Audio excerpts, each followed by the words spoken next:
The narrative commences several centuries ago when the Roman Empire held dominion over approximately a quarter of the global population. For the preceding dozen years, they had been engaged in warfare against Germania, and this conflict had now reached its concluding phase. They merely needed to subjugate one additional territory. Following that, the entire empire would be firmly within their control. Shortly thereafter, we observe a battlefield. The Roman forces and the Germanic tribes stood directly opposed. The Roman general was Maximus, a courageous and valiant warrior for whom they were ready to give their lives. When the battle began, arrows rained down from both sides. The ground turned red with blood, but in the end, victory was achieved. After Rome's victory, the king summoned Maximus to his tent. Maximus held great respect for the king, but he noticed that despite the victory, there was no happiness on the king's face. In his 20-year reign, the king had spent 16 years fighting wars. He was now completely exhausted. His only dream was for peace and tranquility in Rome. He decided that he wanted to hand over his throne to someone else. He wished to spend the last days of his life in peace, and his eyes were set only on Maximus as his successor. However, Maximus did not want to become a king. His heart yearned to go home. He hadn't seen his family for the past 2 years and 264 days. There was no phone back then to make a video call. The king directly told him that he wanted Maximus to be his heir, but Maximus directly refused. It wasn't that the king didn't have children, he had a son. Commodus and his sister Lucilla were there, but the king knew that Commodus was not fit for this responsibility. There was a regret in the king's eyes. He wished that Maximus were his own son. To this, Maximus said that he needed some time to think. The king gave him until the next evening. As Maximus left the tent and went to his camp, he simply told his servant that he might never be able to return home.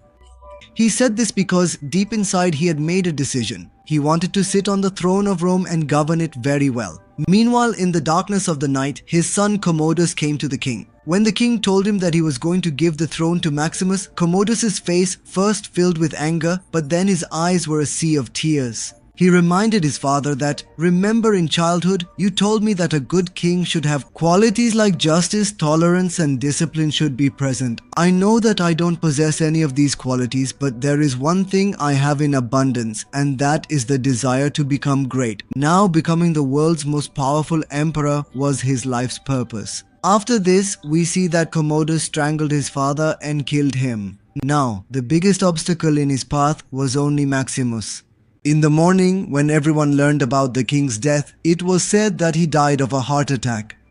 When Maximus observed the king's expression, he instantly comprehended that it was not merely death but a calculated murder. Commodus offered a gesture of camaraderie to him. He stated, "I require your assistance, Maximus." Yet Maximus did not deem it necessary to provide a response and silently departed. When his servant mentioned to Maximus that he ought to have paid attention to Commodus, Maximus merely replied that the king had been assassinated and that all the ministers should be convened without delay. However, before that could transpire, Commodus's men arrived there. They addressed Maximus. He must make an appearance in court without delay. Maximus comprehended what was about to befall him. He requested just one assurance from them, that his family would remain unharmed, but the sole reply he got was that none of his family members would survive. Following that, he was struck forcefully on the head, causing him to lose consciousness. He was transported to the heart of the forest to be executed, but even in that dire situation, Maximus did not surrender. He killed every one of them with his own hands. Despite his severe and debilitating injuries, he embarked on the arduous journey back to his home. His residence was a considerable distance away, and the journey was extremely challenging, but he was resolute in his determination to reach there regardless of any obstacles. However, upon his eventual arrival, he discovered everything utterly destroyed. His beloved wife and child had been mercilessly killed. Standing amidst the ashes, Maximus was utterly shattered. He buried his family and then collapsed. Shortly thereafter, some individuals arrived who captured humans like animals and sold them. They captured Maximus as well and sold him. There existed a man named Simo who served as a trainer for Proximo's gladiators. He was responsible for training individuals to engage in combat with swords until one of the combatants met their demise. It was essentially a brutal game that persisted until one of the two fighters perished. Maximus was unwilling to participate in this deadly game, but he was left with no alternative. If he refused to fight, he would face certain death. Consequently, he picked up the sword, and during this time, he encountered two other gladiators, Juba and Hagen. They quickly became his companions. When the trio initially went to engage in combat, Proximo's men had already slain everyone else.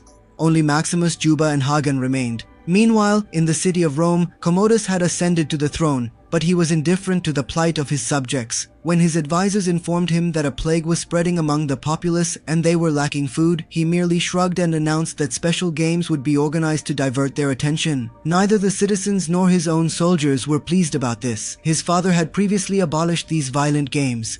For certain individuals, death was a grand spectacle, and Maximus had inevitably become an integral part of this blood-soaked game. By this point, Maximus had emerged victorious in numerous battles, and his name was on the lips of everyone. Proximo, the man for whom Maximus fought, summoned him upon hearing that the royal games were scheduled to be held in Rome. It was time to return to the city where everything had originally commenced. Maximus now understood that his forthcoming match would take place in Rome's most expansive arena.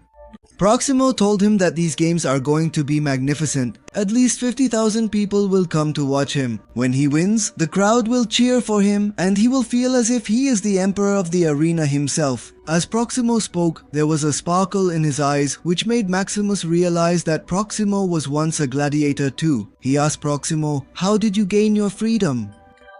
How did you achieve your freedom?" In response, Proximo revealed a wooden sword. He elaborated that this particular sword was bestowed upon him by the emperor himself and it represents his liberation. People were not fond of him because he would swiftly eliminate anyone, yet he managed to win over everyone's hearts with his unique fighting style.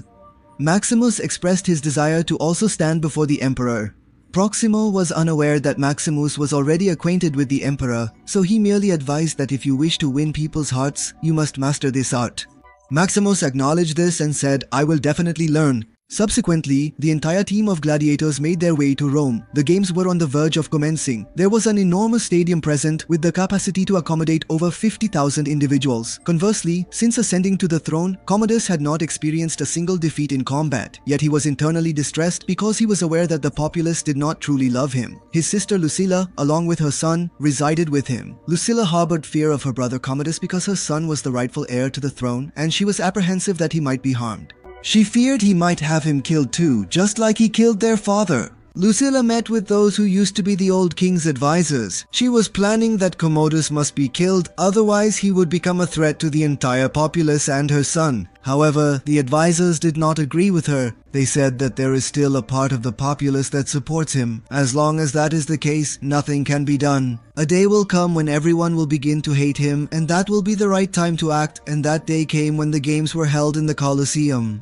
Maximus and his companions stepped into the Colosseum. Thousands of people were seated all around. The people Maximus was fighting against were all seated in large chariots equipped with bows and long pointed spears, making it impossible for the gladiators to get close. It was a one-sided death game, and in this game, Maximus and his companions were merely slaves. Commodus, Lucilla and her son were also watching the match, but they didn't recognize Maximus because he was wearing an iron mask.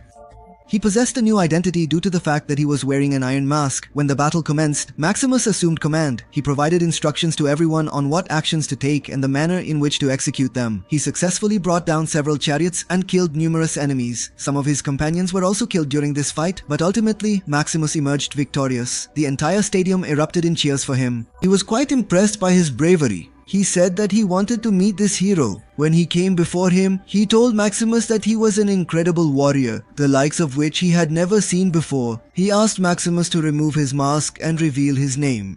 Maximus slowly removed his mask and declared, "My name is Maximus, the rightful emperor, devoted to Marcus and Elias." He disclosed that my beloved wife was burned alive. My son was brutally killed, and now I have come to seek vengeance, whether in this life or the next. Upon hearing this, faces flushed with anger. His swordsmen encircled Maximus, but the crowd's voice resonated. "Let him live! Let him live!"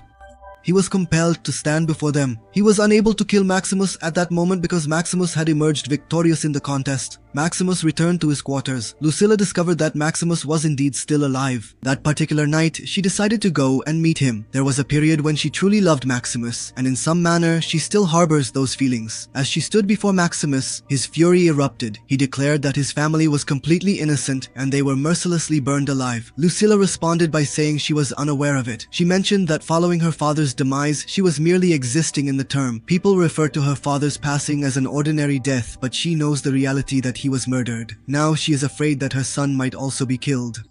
She wanted Maximus to bring peace to Rome. She said, I once knew a man, a general who was very devoted to my father, worshipping him like a god. She meant Maximus. She also noted there are many enemies in Commodus's Rome. She suggested Maximus meet them, but Maximus replied he is not the man he used to be. Now he is just a slave, maybe. He will undoubtedly be killed in the impending fight. To this, Lucilla inquired, "How can I possibly assist you?" Maximus responded harshly, "Leave me to my inevitable fate and never come to see me again." Disheartened, she departed. Meanwhile, upon hearing that Maximus was still alive, he became furious. He summoned all those individuals who had informed him that Maximus was dead and immediately executed them. Then, to eliminate Simus, an additional scheme was devised. The most perilous and invincible warrior was positioned before Maximus, surrounded by ravenous creatures. As the combat commenced, the warrior was initially dominating Maximus. Abruptly, a ferocious tiger was unleashed upon him, yet Maximus successfully defeated the tiger. Subsequently, an intense and fierce battle unfolded between Maximus and the mighty warrior, with both demonstrating themselves to be formidable adversaries. Ultimately, Maximus triumphed when the warrior was lying on the ground in front of everyone, badly injured, and the entire crowd was shouting, "Kill him, kill him!" Commodus also signaled with his hand to kill him, but Maximus did not kill the warrior. He spared him. Seeing this, the entire Colosseum echoed with praise for Maximus. Now they were all calling him Merciful Maximus. Del Maximus Promotus was feeling envious. He desired the people to offer praise to him, not Maximus. Upon Maximus's exit from the arena, he encountered an old comrade. Maximus inquired of him, "Where is my army?" The response he received was that he is presently situated far away in Australia, so Maximus instructed him to inform my army that I am indeed alive and desire to meet them all. Following that, Maximus discreetly moved on. He couldn't converse with anyone for an extended period because he was merely a gladiator now, a slave who would have to participate in the game of death repeatedly. However, now his name was resonating all around the Colosseum. People began to remember him, not only for his sword-fighting technique, but also for his humanity. The citizens of Rome, they were unable to recognize him because Maximus had fought in distant lands with his army on their behalf, yet his troops held a profound affection for him. At his command, thousands were prepared to sacrifice their lives. Even in the present day, his army comprised over 5,000 individuals who were loyal to him rather than any monarch. One day, Maximus encountered his longtime friend once more. Maximus instructed him to proceed and meet with Commodus's sister, Lucilla, and inform her that the individual she wished to meet, Maximus, is prepared to meet her. The man followed these instructions precisely. Soon thereafter, Maximus and several others who opposed Commodus convened together. They collectively resolved that they would discreetly send Maximus out of Rome, from which point he would journey to his devoted soldiers' encampment. From there, he would return accompanied by his 5,000 loyal soldiers.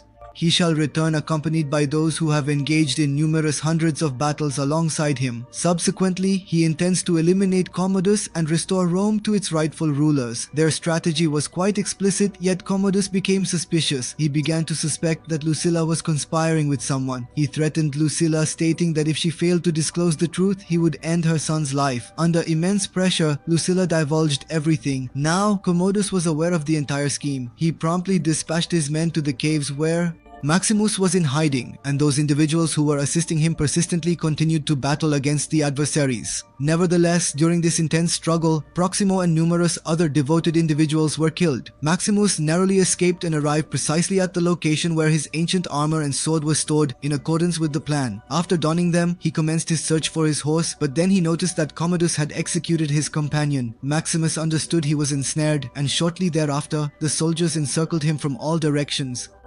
Maximus found himself captured once more. Meanwhile, Lucilla encountered an even more significant threat. Commodus declared that her son would remain by his side, and if Lucilla attempted to deceive him, he would end her son's life. Furthermore, if she made any incorrect move, her son would not survive either. He also insisted that she reciprocate his affection, as he professed to love her. He was vile as he had a sordid eye on his own sister. He wanted an heir to the throne of Rome, one of royal blood who would be born from his sister. Throughout the entirety of the Colosseum, the crowd was fervently chanting the name of Maximus, yet Maximus found himself imprisoned, and the situation was intolerable. The name and honor he longed for himself were all associated with Maximus. Consequently, he orchestrated one final game. He approached Maximus and remarked, "Your story is truly extraordinary. From a general to a slave, from a slave to a gladiator, and now the concluding chapter of this tale ought to be equally grand. Your battle will be with an emperor." Maximus inquired of him, "Will you engage in combat with me?" Commodus replied that he was not afraid of him. Understood. Maximus knew that Commodus had lived his entire life in the shadow of fear, because deep down he knew he was not worthy of being a king. But then Commodus said that even though you are brave, everyone fears death. To this, Maximus replied that a great man once told him that even death smiles at warriors, the death of a true warrior. He was curious to know if that man had smiled at his own demise. To this, Maximus responded with a cold demeanor, "You would be aware, your father confided this to me. You were the one who ended his life, weren't you?" Following that, Commodus smiled, embraced Maximus, and treacherously stabbed him in the back. Then he instructed his men to conceal the wound and place armor on him. He wanted to fight Maximus in front of everyone and kill him so that his victory would make everyone understand that he was more powerful than the great warrior Maximus. And then the moment came in the Colosseum when Commodus and Maximus stood face to face. Commodus's soldiers surrounded them on all sides. The fight began and Maximus was already injured, but still he fought with all his strength. There came a moment when Commodus's sword fell from his hands. He asked his soldiers for another sword, but the general stopped everyone. No individual offered the king a sword. Everyone comprehended that Commodus was now isolated, a monarch whom nobody favored. Then Maximus also discarded his sword and proceeded to engage Commodus in hand-to-hand combat. However, Commodus drew out a concealed dagger and assaulted Maximus. Maximus halted him, seized his hands, and drove the very same dagger into Commodus's chest, after which Commodus met his demise right there. Maximus, who was also wounded, collapsed to the ground. He said to the general, "Release my people." He also advised choosing a wise and fair king and finding a way for the people to elect their own leader. Your former ruler, Marcus Aurelius, imagined this, a free Rome where everyone is happy. Then Maximus lost consciousness. Lucilla quickly went to him. Maximus looked at her and said, "Your child is safe now." And thus Maximus departed from this world and was reunited with his beloved wife and son in another realm. He had sacrificed his life for the sake of Rome and fulfilled his noble duty. Consequently, all the soldiers bore him on their shoulders with the utmost honor, while Commodus's lifeless body lay decaying on the ground.